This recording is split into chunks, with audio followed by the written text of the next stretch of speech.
Welcome to big TV. Social మీడియాలో జరిగే అనేక రుగ్మతలపైన చాలామంది స్పందిస్తారు. అవసరమైతే ఒక పోస్ట్ పెట్టి చేతులు దులుపుకుంటారు.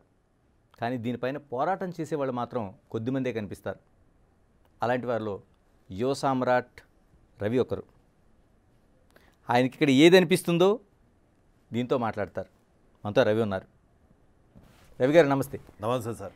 అంటే చాలామందికి మీ వీడియోలు లేకపోతే మీరు చేస్తున్న వాదనలు ప్రతివాదనలు ఒక యుద్ధాలు ఎన్ని పరిచయం, కానీ ఏం చేస్తారు రవి? బేసిక్గా ఏం చేస్తారని. నేను ఒక ఐటీ సర్వీసెస్ కంపెనీలో డైరెక్టర్ లాగా వర్క్ చేస్తున్నాను. రీసెంట్గా డైరెక్టర్ అయ్యాను. అంతకుముందు సేల్స్ మేనేజర్ ఉండేవాడిని. సో నేను manage services, contingent work force, ఇంకా సాఫ్ట్వేర్ యాజ్ అ సర్వీస్, చిన్న చిన్న మేనేజ్ సర్వీసెస్ ప్యాక్స్ ఇవి అమ్ముతూ ఉంటాను. ఏంటి అసలు సోషల్ మీడియాలో ఈ బెట్టింగ్ యాప్స్ ఏంటి? ఈ బెట్టింగ్ యాప్స్ని ప్రమోట్ చేసే ఒక గ్యాంగ్ ఏంటి? ఏం జరుగుతుంది ప్రధానంగా? అసలు ఏంటి బెట్టింగ్ యాప్స్కి? అంటే అన్ని వేల కోట్ల రూపాయల బిజినెస్ ఉందా? అసలు ఏం జరుగుతుంది? అసలు ఎంత డబ్బుల ప్రవాహం ఉంది అంటే మీరు ఎక్స్పెక్ట్ కూడా చేయరు. అంత డబ్బుల ప్రవాహం ఉంది. ఏంటి వేల కోట్ల రూపాయల? వేల కోట్ల రూపాయలు, నో డౌట్. ఓకే, అంటే ఎన్ని వేల కోట్ల రూపాయలు ఉండొచ్చు? ఒక బిట్కాయిన్ స్కామ్లోనే, ఒక బిట్కాయిన్ 4x స్కామ్లోనే ఆల్మోస్ట్ 1000 crores రిజిస్టర్డ్ కంప్లైంట్స్ ఉన్నాయి మన సైబర్ క్రైమ్ దగ్గర. ఇక బెట్టింగ్ యాప్స్ వల్ల అయితే మటుకు ఎవరు ముందుకొచ్చి బాధితులు మేము నష్టపోయామని కూడా చెప్పరు. ఎందుకంటే బెట్టింగ్ ఆడేవాడిని కూడా తప్పులాగా చూస్తారు కాబట్టి చాలామంది హెజిటేట్ అవుతారు. మీరు చూస్తుంటే ఇన్ని సూసైడ్స్కి మూల కారణం ఇప్పుడు సూసైడ్స్ రేట్ ఎందుకు పెరిగింది అంటే ఈ ఆర్థిక ఇబ్బంది వల్ల.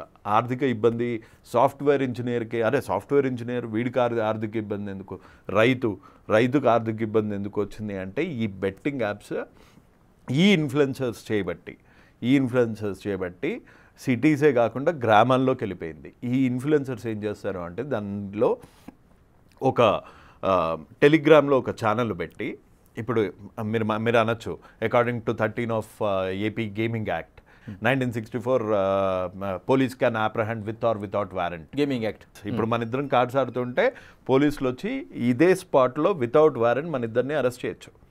ఇలా ఇద్దరు ఆడుతుంటేనే అరెస్ట్ చేసే పవర్ పోలీసుకుంటే ఇన్ని వేల మంది, లక్షల మంది online in spite of 2017 IT act, Telangana IT ordinance ఎందుకు అరెస్ట్ చేయట్లేదు అన్న దాని దగ్గర ఎవరి దగ్గర సమాధానం అన్నా ఉందా? శ్రీధర్ బాబు గారి దగ్గర సమాధానం ఉందా?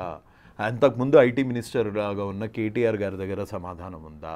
ఇప్పుడు నారా లోకేష్ గారి దగ్గర సమాధానం ఉందా? అంతకుముందు ఐటీ మినిస్టర్ గారి దగ్గర సమాధానం ఉందా? అంటే ఒకళ్ళు కాదు, ఇద్దరు కాదు, చాలామంది కనిపిస్తూ ఉన్నారు. మీ అంచనా ఎందుకంటే దీనికోసం బాగా స్టడీ చేశారు మీరు. ఎంతమంది ఉంటారు ఇలాగా ఆన్లైన్ గేమింగ్ యాప్లని ప్రమోట్ చేస్తున్నవాళ్ళు? చల్లపల్లి జైలు సరిపోదు, రాజమండ్రి జైలు సరిపోదు. నా స్ట్రైట్ ప్రశ్న ఏంటంటే ఇన్ని వేల మంది అంటే Rajahmundry central jail, Challapalli jail కూడా సరిపోలేనంత మంది ఈ గ్యాంగ్లు అంటే ఈ యాప్ని ప్రమోట్ చేస్తున్న వాళ్ళు ఉంటే, హర్ష సాయి అంటే ఆయన చూసే వాళ్ళకి ఎవరైతే దీనస్థితిలో ఉన్నారో వాళ్ళ దగ్గరని కనుగొంటాడు. ఆయనకు ఒక టీం ఉంటుంది, వెళ్తాడు, వాళ్ళు అడగకుండానే సహాయం చేస్తాడు. వాళ్ళ దరిద్రాన్ని పూర్తిగా మార్చేసి 30,000తో దరిద్రం పోద్దా? ఆ లెవెల్లో ఉంటుంది. ఎందుకు హర్ష సాయి ఒక్కడే ఎందుకు టార్గెట్ అయ్యాడు మీకు? నాకు హర్ష సాయి ఒకటే కాదు, భయ్యా సన్నీ యాదవ్ టార్గెటే. ప్రతి చిన్న చితక ఆన్లైన్లో బెట్టింగ్ యాప్స్ని ప్రమోట్ చేసే వాళ్ళు డెఫినెట్గా నా టార్గెట్.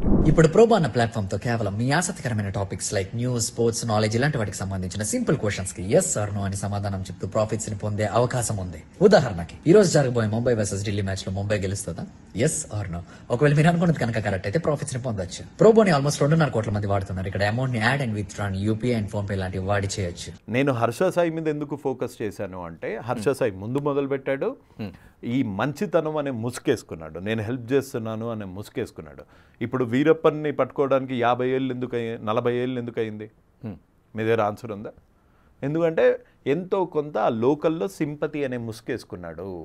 నేను మీ పొట్ట నింపుదడానికే ఈ పనులు చేస్తున్నాను, ఈ ఫారెస్ట్ ఆఫీసర్లను చంపేది మీ రైట్స్ గురించి నేను చంపుతున్నాను, నేను ఏనుగులను కొట్టేది మీ పొట్ట నింపడానికే, దంతాలు అమ్ముకునేది మీ పొట్ట నింపడానికే, గంధపు చెక్కలు కొట్టడానికి మీ పొట్ట నింపడానికే అని లోకల్ సింపతి పెట్టుకున్నాడు. సో వాళ్ళకన్నా ఒక ఊరు 2 ఊర్లు. ఈ హర్ష సాయి అనేవాడు వీరప్పన్ కన్నా డేంజర్, దావుద్ ఇబ్రహీం కన్నా డేంజర్. ఎందుకంటే దావుద్ ఇబ్రహీం వీరప్పను ఒక్క తెగ ఆర్ ఒక్క ఊరిని మాత్రమే కాన్సన్ట్రేట్ చేశారు. ఈ డిజిటల్ అన్నది ప్రపంచవ్యాప్తం. ఇందులో ఒక మంచితనం అనే ముసుగు చేసుకొని వెనకాల ఎంత క్రైమ్ చేసినా ఎవ్వడికి తెలియదు అనే ప్లాన్తోని సపోర్ట్ చేసేది 30,000, 3 లక్షలు మహా అంటే. అదే రోజు రాత్రి వెళ్ళి బెట్టింగ్ యాప్ కనుక ప్రమోట్ చేస్తే 80 లక్షలు. ఓకే. సో 30,000, 3 లక్షలు, పోనీ 3 లక్షలు అనుకుందాం, ప్రతి దాని మీద 3 లక్షలు చేసాడు అనుకుందాం. ఒక 80 లక్షలు దేనికి యూజ్ చేస్తున్నాడు? సో ఈ ఆనందకరమైన సందర్భంలో ఆ బర్త్డేస్ జరుపుకొని 5 పిల్లలకి ఒక పెద్ద కేక్ తో పాటు లోపల ఒక సర్ప్రైజ్ ని కూడా ప్లాన్ చేశారు. దీనికి మన భాష రాదు, కానీ ఆ ఫ్యామిలీకి ఆ పిల్లలకి తెలియదు ఏంటంటే ఆ కేక్ లో ఒక సర్ప్రైజ్ కూడా ఉంది. పరిమెట్స్ అనేది ఒక legal very low minimum deposit, faster withdrawals and 24/7 అందుబాటులో కస్టమర్ సర్వీస్ కూడా ఉంది. దాంతో పాటు 100కు పైగా డిపాజిట్ చేయడానికి, విత్డ్రాల్ చేయడానికి పేమెంట్ మెథడ్స్ కూడా ఉన్నాయి. నిజంగానే హర్ష సాయి ఆ ముసుగులో ఎన్ని వేల కోట్ల రూపాయల వ్యాపారం చేస్తారు? వేల కోట్లు అయితే కాదు, 100 కోట్లు ఉంటుంది. 1000 కోట్ల వ్యాపారం అవుతుంది కాబట్టి ఇతనికి 300-400 కోట్లు సంపాదించుంటాడు. ఒక హెయిర్ ఆయిల్ అమ్మినందుకు 2,80 లక్షలు ఎవడేస్తాడండి ప్రమోషన్కి? అది ఆదివాసీ హెయిర్ ఆయిల్ చేశాడు కదా, 2,80 lakhs సంపాదించాడు. దీనికి ఎంత వస్తుంటుందండి? ఎందుకంటే ఈ బెట్టింగ్ యాప్ని చాలా వరకు ప్రమోట్ చేస్తూ ఉంటారు, అది మనకి క్లిక్ చేస్తే వచ్చేది కూడా అదే వస్తుంటుంది. సో ఇది నిర్వహించడం కూడా. సో ఒక్క స్కామ్ ఏంటి అంటే బెట్టింగ్ యాప్స్, ఇంకో స్కామ్ ఏంటి అంటే హెల్ప్ చేస్తున్నట్టు చేయటం. మీకు హర్ష సాయి పేరు మీద హర్ష సాయి అంటే ఒక ఇమేజ్ లాగా పెట్టుకున్నాడు. దీంతో ఏంటంటే 20 మంది టీం ఉంటుంది, అందరికీ మాస్కులు, ఎవ్వడి ఐడెంటిటీ ఉండదు. అందరు బాధితులు, ఎంతోమంది బాధితులు నాకు 1,00,000 కావాలి, 2 లక్షలు కావాలి, మా కూతురు పెళ్ళి ఉంది 10 లక్షలు అనగానే ఒక ఏటీఎంకి వెళ్ళి ఒక బ్యాంక్కి వెళ్ళి 10 లక్షలు నోటు చూస్తున్నట్టు వాళ్ళకి వీడియో పెడతారు. నేను హర్ష సాయి గారికి చెప్పాను మీ ప్రాబ్లం గురించి, ఆయన అరేంజ్ చేస్తా అన్నారు, ఆయన మీకు హెల్ప్ చేస్తా అన్నారు అంటారు.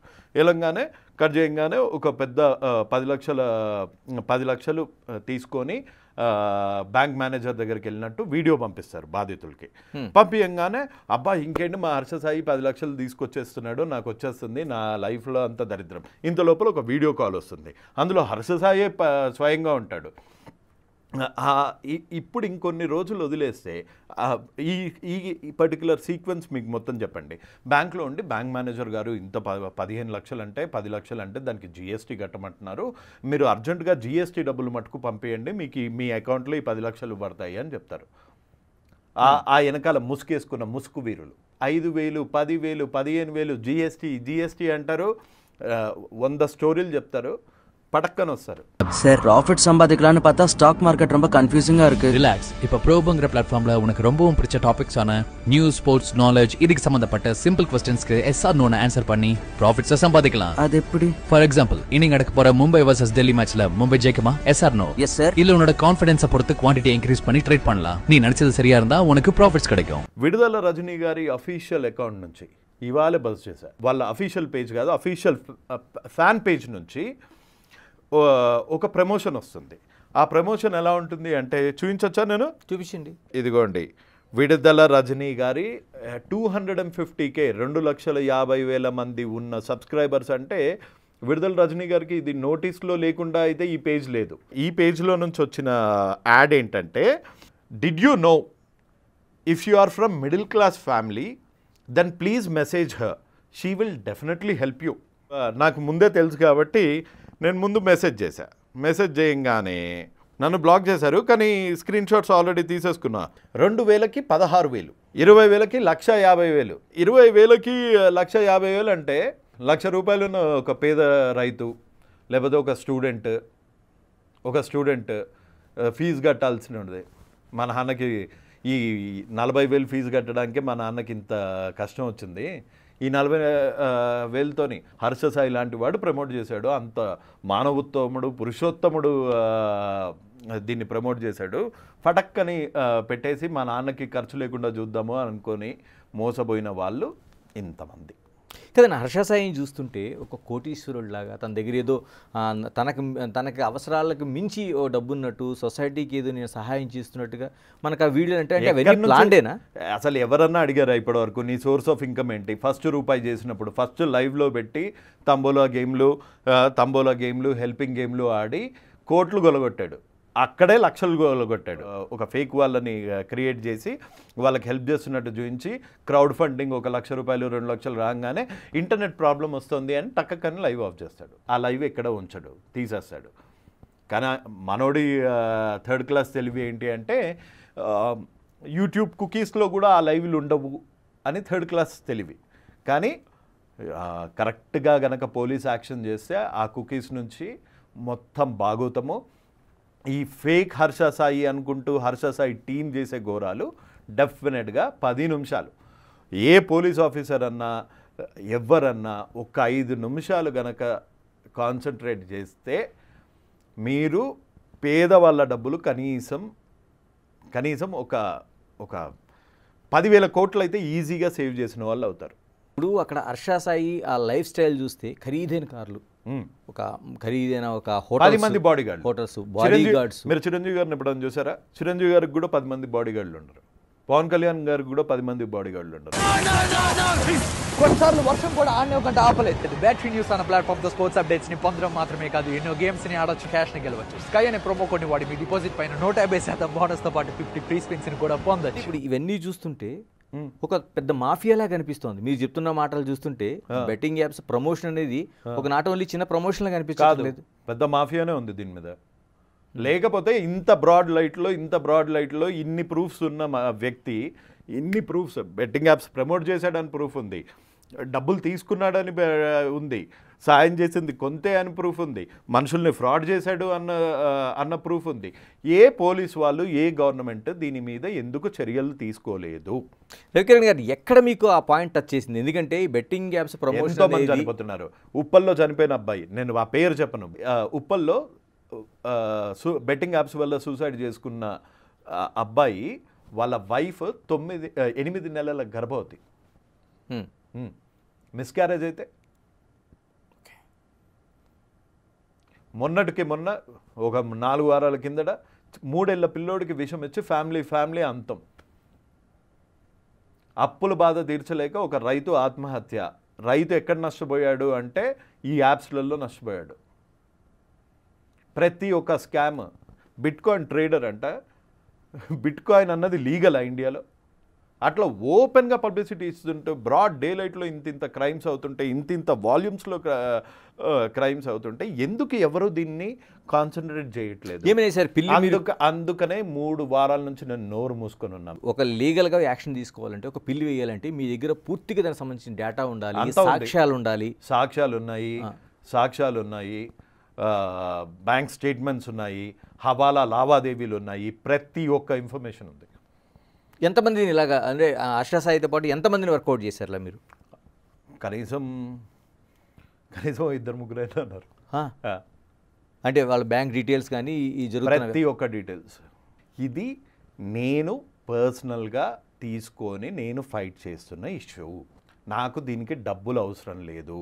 నా 16 ఏళ్ళ బ్యాంక్ స్టేట్మెంట్ చూపిస్తా. 1 ఇయర్ 2 ఇయర్స్ బ్యాంక్ స్టేట్మెంట్ చూపించమనండి. ఇంకా అసలు పోరాటం ఏం లేదు. తప్పైపోయింది స్వామి, నీ కాళ్ళు పట్టుకుంటాను, ఇక్కడ నుంచి వెళ్ళిపోతా. వాళ్ళ ఫాదర్ ఏం చేసేవాళ్ళు, వాళ్ళ మదర్ ఏం చేసేవాళ్ళు, వాళ్ళ మదర్ చనిపోయారు కానీ ఇప్పుడు పిన్ని గారు ఉన్నారు, ఆవిడ ఏం చేస్తారు, వాళ్ళ చెల్లెళ్ళు ఏం చేస్తారు, వాళ్ళ బావ ఏం చేస్తాడు, వాళ్ళ బావ ఫ్రెండ్స్ ఏం చేస్తారు, వాళ్ళ బావ ఫ్రెండ్స్ ఎవరు చేస్తారు, ఈ మనీ మేనేజ్ చేసే ఈ హరి అనేవాడు ఏం చేస్తాడు. అంటే బాండ్ వాళ్ళకు కూడా ఇన్ని లక్షల కార్లు ఎక్కడి నుంచి వచ్చాయి? అదే కాదండి, నేనంటుంది బాండ్ సిల్వర్ స్పూన్ లేకపోతే గోల్డెన్ స్పూన్ లాగా ఉండే బయటికి కనిపిస్తున్నది నిజం కదా? మీరు చెప్తున్నది చాలా చూస్తుంటే ఒక మిడిల్ క్లాస్ ఫ్యామిలీ లాగా మీరు చెప్తా ఉన్నారు. మిడిల్ క్లాస్ కాదు, బిలో మిడిల్ క్లాస్, కానీ నేర ప్రవృత్తి ఉన్న ఫ్యామిలీ కాబట్టి రాధేశ్యామ్ కతియార్ వాళ్ళ నాన్నగారి పేరు. ఏ మీడియా, ఏ యూట్యూబ్ ఛానల్లో రాధేశ్యామ్ కతియార్ అన్నది బయటికి రాలే. సో ఒకసారి ఆయన మీద ఉన్న కేసెస్ చూస్తే హర్ష సాయి చాలా చిన్నపిల్లోడ్లా కనిపిస్తాడు. నింటుంది సోషల్ మీడియాలో ఒక బాగా వెళ్తున్న వాళ్ళు అంటే హర్ష సాయి లాంటి వాళ్ళు వెళ్తున్న వాళ్ళ పైన ఏదైనా కామెంట్ చేస్తే వాళ్ళకి డిస్లైక్స్ కొడతారు, బెదిరింపులు చేస్తారు. మీకు భయం అనిపించట్లేదా? జిస్కా హాత్ ఖాళీ ఓ సబ్సే బడా మొబల్లి. నా చేతులు ఖాళీగా ఉన్నాయి, నన్ను ఎవ్వడేం పీకలేడు. నా దగ్గర డబ్బు ఉంది అంటే ఆ డబ్బు గుంజుకుంటాడేమో అని భయం. నా దగ్గర ఉన్నది ఓన్లీ లైఫ్. సో దాన్ని గుంజుకోండి అండి, వాడే ట్రాప్లో పడతాడు ఇంకా అంతే అంతే. రవికిరణ్ గారు ఒక్కసారి వెనక్కి వెళ్దాం. అంటే మీరు అంటే ఒక ఇద్దరు కూర్చొని ఇంట్లో మనం పేకాట ఆడుతుంటేనే చట్టం తన పని తాను చేసుకుపోతుంది. అవును, తెలంగాణ రాష్ట్రంలో పూర్తిగా ఇటువంటి పేకాట క్లబ్బులు ఆంధ్రాలో కూడా నిషేధించిన పరిస్థితి ఉంది. ఎందుకు ఆన్లైన్లో ఇంత జరుగుతుంటే పోలీస్ వ్యవస్థ కావచ్చు లేదా చట్టాలు కావచ్చు ఎందుకు చేయట్లేదు? ఎక్కడైనా లూప్ హోల్స్ ఏమైనా ఉన్నాయా? ఆ క్వశ్చన్స్కి నేను లూప్ హోల్ ఒకటి ఉంది. లూప్ హోల్ ఒకటి ఏంటి అంటే ఐటీ ఆర్ సైబర్ క్రైమ్ మీద మామూలు మన పోలీసులకి కొంచెం అవగాహన లేదు అన్నది వాస్తవం. ఆ బ్లాకింగ్ పవర్ సెంట్రల్లో ఉంటుంది అన్నది వాస్తవం. కానీ అది సాకులు మాత్రమే. చర్యలు తీసుకోవాలి అనుకుంటే ఒక్క ఈమెయిల్ పెడితే 50 సైట్లో ఫటక్ మళ్ళీ నెక్స్ట్ డే కనిపించవు. ఎందుకు చేయట్లేదు మరి? నాకేం తెలుసు, వాళ్ళని అడగాలి. ఇంత పోరాటం చేస్తుంటే కనీసం స్పందన లేదని ఎవరి నుంచి కూడా? ఎవరి దగ్గర నుంచి ఉంది?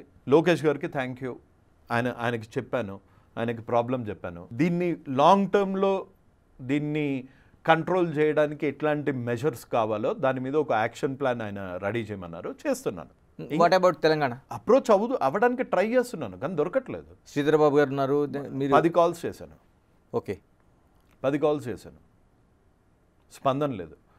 శ్రీధర్ బాబు గారు, లోకేష్ గారు వీళ్ళది వదిలేయండి. పోలీస్ డిపార్ట్మెంట్ సెలబ్రిటీస్, ఒక్క సెలబ్రిటీ నువ్వు చేస్తుంది రైట్, నీ వెనకాల నేనున్నాను, నేను సంఘీభావంగా చేస్తున్నాను అని మీ దృష్టిలో వచ్చిందా? హర్ష సాయికి మద్దతుగా రాజేష్ మహాసేన 50 నిమిషాలు తిట్టాడు. అప్పుడు హర్ష సాయి మీద ఆరోపణలు చేసినప్పుడు సేమ్ రాజేష్ మహాసేన్ వచ్చాడు. ఇప్పుడు హర్ష సాయి మీద చేస్తున్న దానికి మళ్ళీ సేమ్ రాజేష్ మహాసేన్ వచ్చాడు. తమన్నా సింహాద్రి ఎన్ని శాపనాలు. అంటే ఇప్పుడు ఉంటుంది రాజేష్ మహాసేన కూడా ఈ బెట్టింగ్ యాప్స్ కింద ఇండైరెక్ట్ గా ప్రమోట్ చేస్తారు. అది నాకు తెలియదు. నేను ఇన్వెస్టిగేషన్ ఆఫీసర్ కాదు. సపోర్టివ్ గా అతను వీడియో పెట్టాడు అంటే ఎందుకు పెట్టాడు? అంటే వీడియో చాలా సీరియస్ గా పెట్టాడు, తిడుతూ పెట్టాడు. అదే అంటున్నాను. అదే అంతకుముందు మీ మధ్య ఇది ఏమి వైరుధ్యాలు ఏం నాకు ఆయనకి ఏముంటాయి? ఆయన ఏమన్నా నా ఎంప్లాయా లేకపోతే నేనేమన్నా ఆయన ఎంప్లాయా? మా ఇద్దరికి ఎందుకు వైరుధ్యాలు ఉంటాయి? సో ఎక్కడి నుంచో తైలం వెళ్ళింది. ఓకే, ఎక్కడి నుంచో మంచి డబ్బులు అప్పుడు ముట్టాయి, ఇప్పుడు ఇంకా భారీగా ముట్టాయి. రాజేష్ మహాసేన కూడా చాలా నేను ఎవరి దగ్గర నుంచి 5 పైసలు తీసుకోను, నేను నిజాయితీగా ఉన్నానని ఆయన రోజు వీడియోలు చేస్తూ ఉంటాడు. అవునా? మీరు యూట్యూబ్లో రాజేష్ మహాసేన క్రైమ్ హిస్టరీ అని కొట్టండి, ఇంకా ఉంటాయి. బాధితులు డైరెక్ట్గా మొహం నుంచి వచ్చి ఇట్లా వీడియో రికార్డింగ్స్ చేసిన దానికే ఇప్పటివరకు దిక్కు మొక్కు లేదు. కానీ నా ఫైట్ రాజేష్ మహాసేన మీద కాదు. ఓకే, నా ఫైట్ హర్ష సాయి మీద కూడా కాదు. నా ప్రయత్నం ఏంటి అంటే కనీసం ఒక్క బాధితుడన్నా ముందు జాగ్రత్త పడతాడు. నెక్స్ట్ ఎవరి ద్వారా అయితే మోసపోయాడో వాళ్ళ నుంచి ఎంతో కొంత నష్టంలో 10%, 5%, 1%, I don't really care about the percentage, but బాధితుడికి ఎంతో కొంత ఇట్లాంటి వాళ్ళ డబ్బుల నుంచి ఈడీ కానీ, పోలీస్ డిపార్ట్మెంట్ కానీ, ఇన్కమ్ ట్యాక్స్ డిపార్ట్మెంట్ కానీ, ప్రభుత్వాలు కానీ ఎంతో కొంచెం ప్రెషరైజ్ చేసి ఈ బాధితులని కొంచెమన్నా ఆదుకుంటే కానీ మనం ఇంకొక 2-3 చావులు చూడకుండా ఆగగలుగుతాం. నేను చేసేది 0.01% ఇంపాక్ట్ అంతే. మనం ఇద్దరం చేసేది, మీరు దిగినా ఎవరు దిగినా ఇంట్లో మనం చేయగలిగింది 1% మాత్రమే. ఇప్పుడు బ్యాటరీ న్యూస్ తో ఆసక్తి బట్టి గేమ్స్ ని ఆడొచ్చు, క్యాష్ ని గెలవచ్చు. ఉదాహరణకి యావియేటర్ లాగా ఇక్కడ స్ట్రాటజీ బట్టి గెలుపు ఓటంలో ఆధారపడి ఉంటాయి. స్ట్రాటజీ బాగుంటే గేమ్ ని విన్ అయ్యి క్యాష్ ని గెలిచే అవకాశం ఉంది. సెంట్రల్ గవర్నమెంట్ కి విశేష అధికారాలు ఉన్నాయి ఇటువంటి వాటిని నియంత్రించడానికి. దేశాల్లో ఉన్న వాటిని కూడా నియంత్రించే అధికారం ఉంది వాళ్ళకి. ఉంది. ఎందుకని అంటే దీన్ని నిజంగానే చేస్తున్న ఫైట్లో చేస్తున్న ఫైట్లో వీటికి ముగింపు పలికే అవకాశం ఉందా బెట్టింగ్ యాప్స్కి? 100% ఉంది, ఈజీగా ఉంది, ఈజీగా ఉంది. 1 మినిట్లో చేయొచ్చు చెయ్యాలనుకుంటే. సో మీరు ప్రాబ్లమ్స్ని ప్రాబ్లం లాగా చూడండి. బెట్టింగ్ యాప్స్ అందులో తెలంగాణ, ఆంధ్రాలో ప్రతి ఒక్కటి ఇల్లీగల్, ప్రతి ఒక్కటి రమ్మీ గిమ్మీ ప్రతి ఒక్కటి ఇల్లీగల్. అలాంటిది కలర్ ట్రేడింగ్లో ఎట్లా చేయగలుగుతున్నారు? ఏదైతే మీరు ఇప్పుడు ఆధారాలతో పాటు ఫిల్ చేస్తానంటున్నారో అటువంటి హర్షా సాయిని తీసుకొచ్చి దిశ యాప్లకి ప్రమోట్ చేయించే పరిస్థితి ఉంది. ఎలా చూడాల్సిన అవసరం ఉంది దీన్ని? ఇంత గొంతు చించుకుంటున్నా అర్థం కావట్లేదు నా బాధ. అంటే ఇంకా ఏం చేస్తే అవుతుందో. అందుకే ఇంకా ప్రత్యక్ష కార్యాచరణకి నేను సిద్ధమవుతున్నాను. ప్రజలు మనతోనున్నారు అన్న నమ్మకం నాకుంది. సో డిజిటల్ వార్లో ఆ 20 మంది సర్చ్ ఇంజిన్ ఆప్టిమైజేషన్ పని లేని వాళ్ళందరూ కూర్చొని లైకులు కొట్టి పెద్ద పెద్ద వాట్సాప్ గ్రూపులలో లైకులు కొట్టంగానే ఒక నిజం అబద్ధం అవ్వదు. సో ఈ వార్లో మటుకు డెఫినెట్గా విల్ బీ సక్సీడెడ్.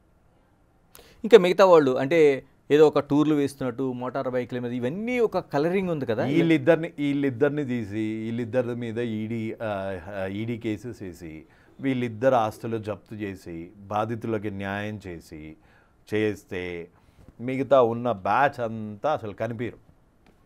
నేను ఇంకా ఇంకోటి అడగదలుచుకున్నాను. ఇప్పుడు బ్లాక్ కామెడీ పేరుతో జరుగుతున్న తండ్రి కూతురు, ఒక అన్నా చెల్లెలు, తల్లి కొడుకు, ఇలాంటి దాన్ని ఒక సెన్సిటివ్ మానవ సంబంధాలను దెబ్బతీసేలాగా జరుగుతున్న దాన్ని ఏ విధంగా చూడాల్సిన అవసరం ఉంది? First of all hats off to Sai Dharam Tej and Manchu Manoj గారు. ఓకే, హ్యాట్స్ ఆఫ్ ఎందుకు చెప్తున్నానంటే దాన్ని లైమ్ లైట్లోకి తీసుకొచ్చి రేవంత్ రెడ్డి గారి దృష్టికి తీసుకెళ్ళి దాన్ని ట్వీట్ చేసి హైలైట్ చేసిన సాయి ధరమ్ తేజ్ గారికి, మంచు మనోజ్ గారికి నిజంగా hats off and thank you more than that. So Praneeth Hanumanthu అనుకుంటా అతని పేరు, ప్రణీత్ హనుమంతు డీజీపీ గారు ఇన్వాల్వ్ కావడం చాలా గొప్ప పని అండ్ వాళ్ళకి డెఫినెట్గా శిక్ష పడుతుంది అన్న నమ్మకం నాకు ఇప్పుడు వచ్చింది. కానీ ఒక్క బాధిత కుటుంబాల మీద జరిగే ఫైట్ అయితే మీకు గుర్తుంది. కానీ నెల రోజుల నుంచి గొంతు చించుకుంటున్నాను బెట్టింగ్ యాప్స్ పైన. దీని మీద అసలు ఎవరు ఎందుకు స్పందించట్లేదు? దీని మీద మనుషులు చస్తున్నారే, ప్రతిరోజు పేపర్లలో కనిపిస్తుంది, ప్రతి పేదవాడి పాకెట్ గుల్లవుతుంది. దీని మీద ఎందుకు స్పందించట్లేదు అన్న విషయం అన్న చెప్పండి. కనీసం మేము స్పందించాం, ఓకే, అందుకే ఇంకా ప్రత్యక్ష పోరాటానికి దిగుతాం. ఎలా సంప్రదిస్తారు కిరణ్ గారు అసలు? అంటే ఈ బెట్టింగ్ యాప్స్ అనేవి కొన్ని వేల కోట్ల రూపాయల వ్యాపారం జరుగుతుంది.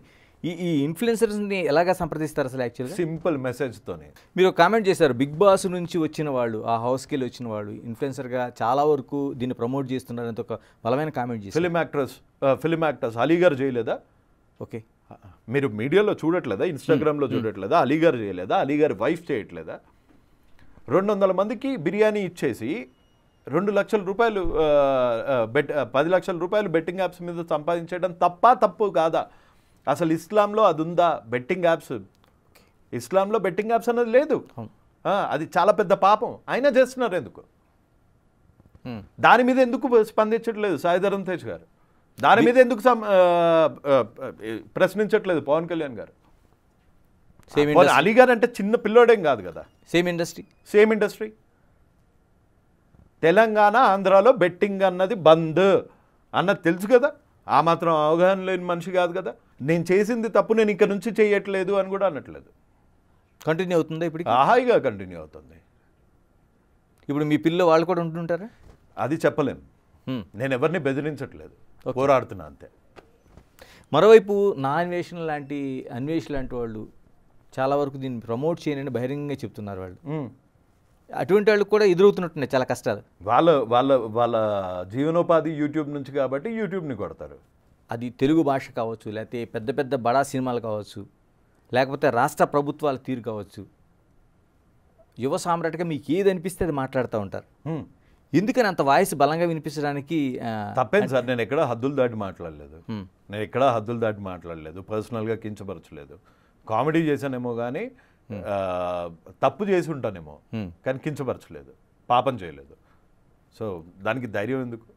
అది నిజమైతేనే, నా మనసుకి అది నిజం అంటేనే నా ఒపీనియన్ షేర్ చేస్తాను. అందులో తప్పే ఉంది. 2 తెలుగు రాష్ట్రాల్లో కూడా ప్రభుత్వాలు మీరు గత ప్రభుత్వాలపైన తీరుపైన చాలా వరకు మీరు డైరెక్ట్గానే పెట్టారు. ఎందుకు అనిపించింది అంటే ప్రభుత్వాలు మారాలనే ఒక కాంక్ష అయితే బయటికి తీసుకెళ్ళగలిగారు? సో ఇప్పుడు ఇంత ఓపెన్గా ఇంత ధైర్యంగా నిలబడుతున్నాను అంటే ఆ మారిన ప్రభుత్వాల వల్లనే కదా. ఎంతో కొంత ఓకే, ఎంతో కొంత. కానీ ఇంకా వాళ్ళ దృష్టి ఇలాంటి వాటి మీద కూడా పడాలి, వాళ్ళతోని ఇంకా మంచి పనులు చేయాలి అన్నదే నా ఉద్దేశం, అంతే. ఓకే, ఎక్కడి వరకు ప్రయాణం చేయబోతున్నారు ఈ యువ సామ్రాట్? తెలీదు. బాగానే బెదిరింపులు వస్తున్నాయి, బాగానే నిరుత్సాహంగా ఉంది. 1 month అయినా ఎటువంటి రిజల్ట్ కాలేదు, ఒక్క అడుగు కూడా ముందు పడలేదు, 1% కూడా బాధితులకి హెల్ప్ కాలేదు. సో నిరాశ నిస్పృహ అన్నది సైడ్కి ఇట్లా దరిద్రాల్లాగా ఇట్లా సైడ్కి ఉన్నాయి. నాకన్నా ముందు వాళ్ళు ఉరుకుతున్నారు, వాళ్ళకన్నా ముందు నేను ఉరుకుతా. అంటే ఇది రవికిరణ్ సింగిల్ పోరాటంగా వెళ్తుందా లేకపోతే ఒక సమూహంగా కలుపుకొని వెళ్ళే ఆలోచన? నేను ఒక్కరినే అయితే కనీసం ఒక స్టెప్ కూడా వెళ్ళలేను. కానీ చాలామంది బాధితులు దీన్ని కృతనిశ్చయంతో ఉన్నారు, దీన్ని ఎట్లా చేసి స్టాప్ చేయాలి అని ఉన్నారు కాబట్టే ముందుకెళ్తున్నాం, లేకపోతే అక్కడే అయిపోయేవాళ్ళం, మీ వరకు కూడా వచ్చేది కాదు. రైట్, యువ సామ్రాట్ రవికిరణ్ గారు, ఏదైనా మీ పోరాటం అనేది మీ ఒక్కరి కోసమే కాదు, చాలామంది అంటే 100 కుటుంబాలు రేపు పొద్దున్న నష్టపోయే పరిస్థితి ఉంది. 1000 కోట్ల రూపాయల వ్యాపారంలో 100 కోట్ల రూపాయల కమిషన్లో 10 మంది కుటుంబాలు నష్టపోయినట్టే. దానికి జరుగుతున్న ప్రయత్నానికి బిగ్ టీవీ మీకు ఎప్పుడు అండగా ఉంటుంది. ఎందుకంటే సొసైటీకి సంబంధించిన దానికి మీరు చేస్తున్న అడుగు ఏదైతే ఉందో దానికి పూర్తిగా మేము సపోర్ట్ చేస్తాం. చాలా thanks sir. Keep watching big TV.